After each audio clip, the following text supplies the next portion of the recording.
EK equals ENTITLED kid. EM equals ENTITLED mother. T equals TACHER. OP/ME equals ME. Okay, let's start. For background, I went to school with Ek a very long time ago and somehow I managed to get on his bad side. Ek didn't seem to like me and would use any possible excuse he had to torment me and make school a living hell.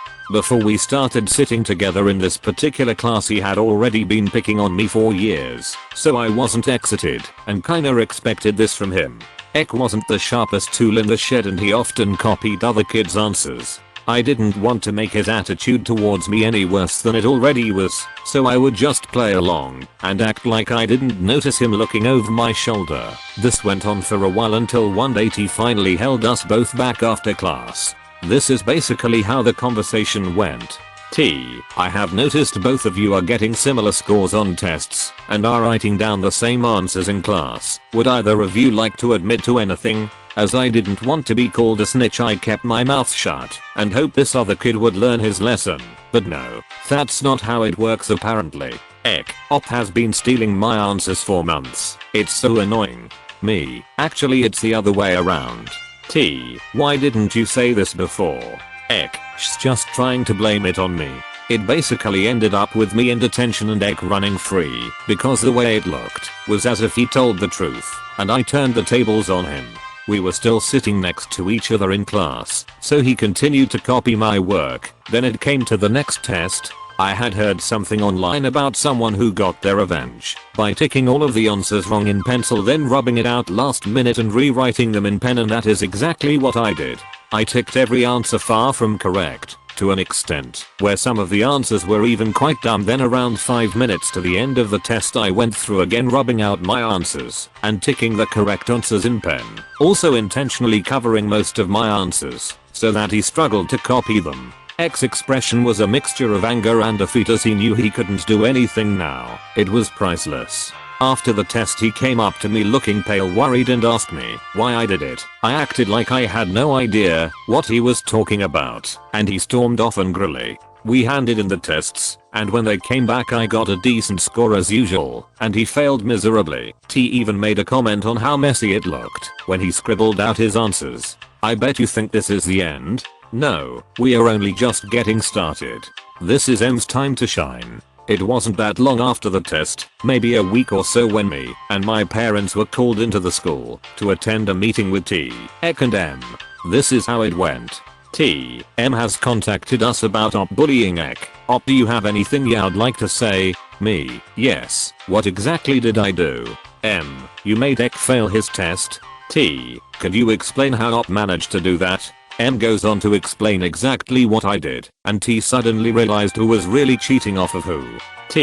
So your kid was cheating? M, no, he already knew all of the answers anyway. It's just a waste of his time. Yes, M actually told it was a waste of her dumb kid's time whilst basically admitting that he cheated.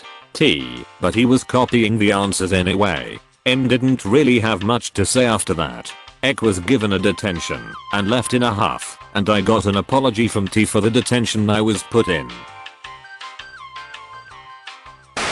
I own a small comic book store. I usually work at the customer service desk, so if any cashiers have a problematic customer they can just send them to me. And about once every few weeks I get a parent who thinks it's perfectly acceptable to buy a sexually explicit comic book / graphic novel for their 8-year-olds. When I explain that it's store policy to refuse the sale of sexual content to /for minors, they ask to speak to my manager or boss. I love when they ask that, because I like seeing their face. When I tell them I'm the owner, today was no different. I get a mother who wanted to buy a Starfire comic for her IDK 12-year-old son. Usually I'd have no problem selling such a comic, until I saw the cover. Overly pronounced breasts, cleavages busting out of her outfit. I tell her it was store policy. I couldn't sell it to her. She got upset, demanding that I had to sell her the comic. We have a back and forth. She asked to speak to my manager. I tell her, how about I just let you talk to the store owner? And she seemed very enthused by that. So me being a smartass, I just stood there. She asks, well, and I tell her, oh, I'm the store owner and again, I'm not selling you that comic for your son to jerk his wanja off to some superhero cleavage. She left my store in disgust. This didn't happen to me, but it happened in front of me, and Ek1 and Ek2 are interchangeable because they are twins and look the same. Also, this happened 15 years ago and in predominantly in Spanish. This is a repost. Sorry I deleted the original while dealing with personal issues. Cast. FF is female friend. M is entitled mom. Ek1 is entitled kid 1. Ek2 is entitled kid 2. AM is amazing mom. Backstory. I went to school with FF, and she was amazing, and helped me through a lot in life. Think a teenage version Ruby Rose, actress, with dark tan skin. FF is carefree, boxes and like cars. These things will affect the story. She recently totaled her car due to a drunk driver. He was at fault and FF had a few injuries. Op is male, and lives in a very deep part of the friend zone, but makes trips to the border later. Early 2000s FF's birthday. FF and I are in her room, the door closed. We are attempting to get her dressed with a broken arm and 2 cracked ribs and a sprained ankle. She had one knee on the dresser, and I was almost lifting her up by the dress to get it over bandages, and the rocking of tugging the dress up started to make the mirror tap the wall. Ek1 and 2 burst open the door and scream, yeah, happy birthday, get it, smash that. I shut the door and even hear one say, I want next. AM comes in shortly, looks at us trying to get the dress on and practically pees on herself laughing. About 10 minutes later we all emerge from FF's room, and she is in shorts and a baggy shirt with one of her mom's comically oversized sports bras on. Enter entitled mom, FF's aunt, AM''s blood sister. M. So is this degenerate the one Ek1 and Ek2 found on top of you? FF. No one has been on top of me, and if op had, one of us would be passed out, and the other smiling. AM. Shut up. To M. FF is a virgin and plans to save it like I did for marriage. Op. Oh look, car cake. AM. It's carrot cake. Leans next to FF jokingly. Car. Rot KIIK. FF gave me the look of FNL/kill me. And we went about the party. I was talking to her dad, which was basically like being talked at, as he wanted my feedback on what car FF would want. And I know jack shit about cars, and her dad knows jack shit about speaking English. Toward the end of the night, we deal with X1 and 2 making comments about us and spreading the rumors of our activities earlier. FF and I go back to her room and find one of the X in her room going through her drawers. FF kicked him. FF flops to the floor in pain as she just applied a "this is Sparta" kick to Ek. Ek flips out, runs out, and I get FF into her bed. She made a joke and I don't remember it, but I do remember M bursting in and seeing FF in her bed with blankets on, and I was picking up what Ek had pulled out, which was underwear, so I was holding her panties and 2 bras. M. Screaming in Spanish, you filthy little whore. You hurt your cousins, so you can have sex with this white shit. Ek1, he called me fat and told me to stay away from his girl. FF. Get out of my room, pervert. M. You heard her, white trash. Leave so my sons can tend to their cousins' needs. FF. No. For the last time, no. Ek2. Mom. Shut up. Ek1. Op, you need to leave. You've had a turn and we've wanted her for a while. AM. What's this craziness? Let me in. Move. /palms X to the side. M. Your daughter and trailer trash have been at it all day and you know my sons like her. Make him leave, it's past the hour for guests. AM. You're right. Op is staying here tonight, but you should go, your babies are cranky. M. No, my sons haven't been with anyone, and they are going into high school. No surname man has gone to high school, a virgin. My kids are staying here tonight too. That's incestio /. AM. No, no, no. X30. Get out now. Ek at this point is trying to get in bed with FF and says white boy can stay on the floor. We will show him how to do it right. FF starts swinging her good arm. One Ek bursts into tears. M. That's why I never date white boys. Obvious he's not the /right fit.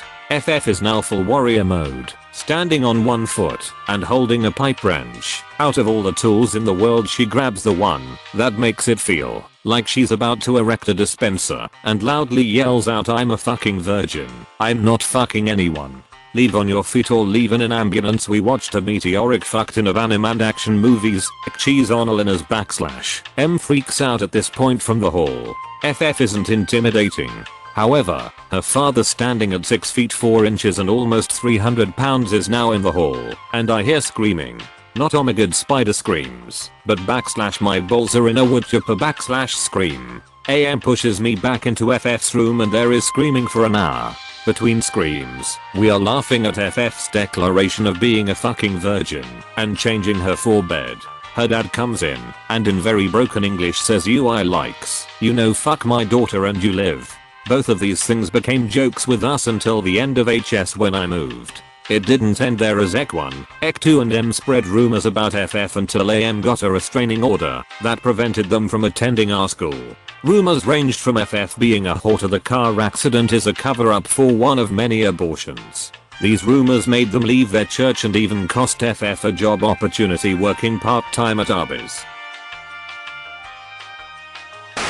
Ek, entitled kid. M, entitled mother. Me, ma, my mother.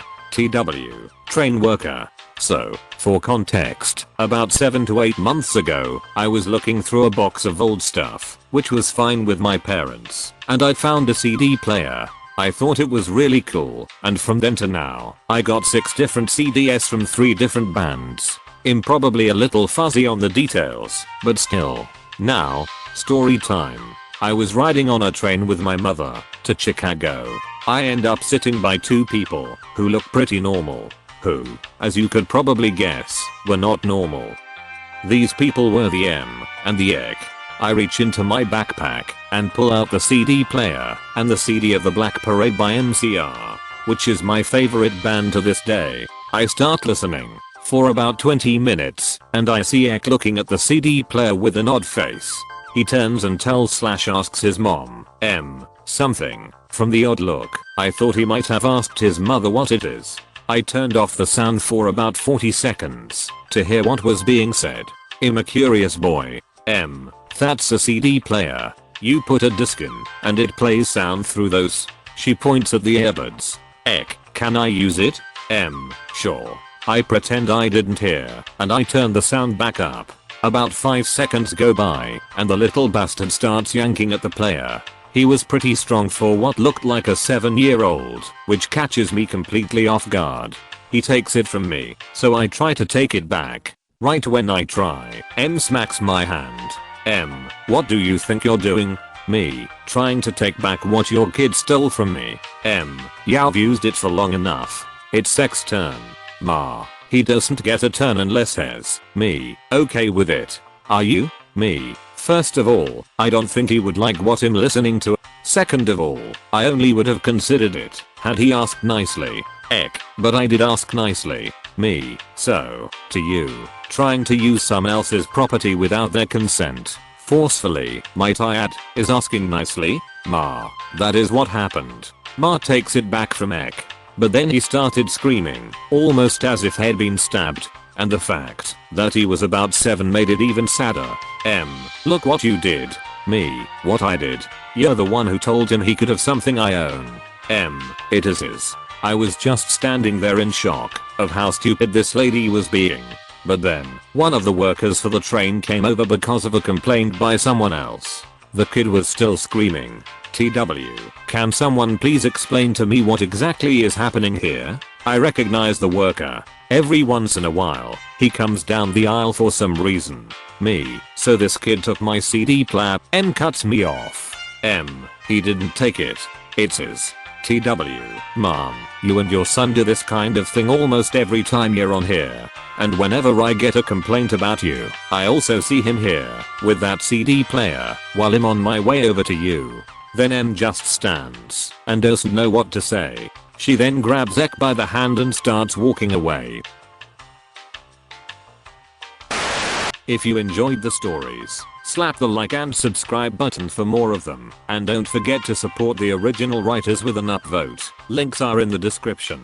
Peace out, and catch you tomorrow.